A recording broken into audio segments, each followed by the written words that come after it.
Hi there, Loran here with Bellydance Bliss, and I'm here to answer a question. And the question is, what is a dance map?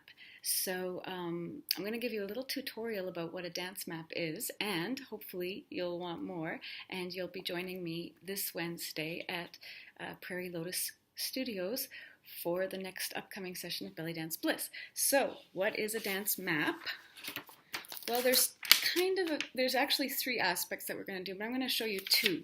So one way to approach improvisation in belly dance is through dance maps. I think that's what I call it, but everybody does it.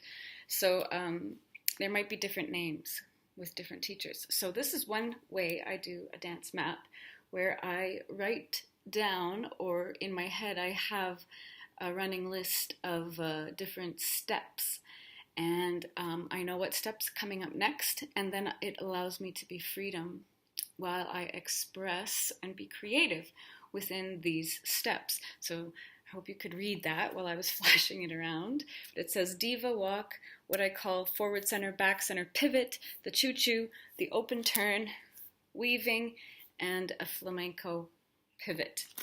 So this is one thing I do, and then I play with that. And then the other part of dance mapping, or a way to do it, is to design a shape.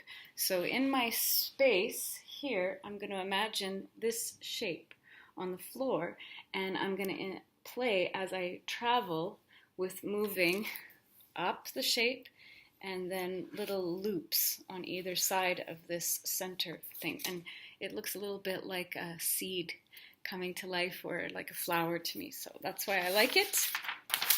So I'm going to play some music, and I'll just show you the steps without improvisation, and then I will show you the steps with improvisation. So this is the diva walk.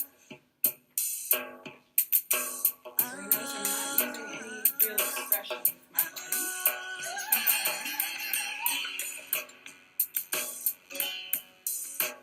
Okay, then the forward center, back center, pivot is this.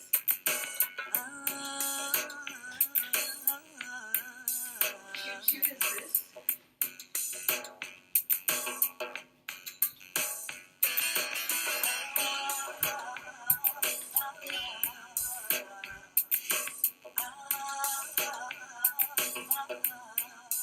You can turn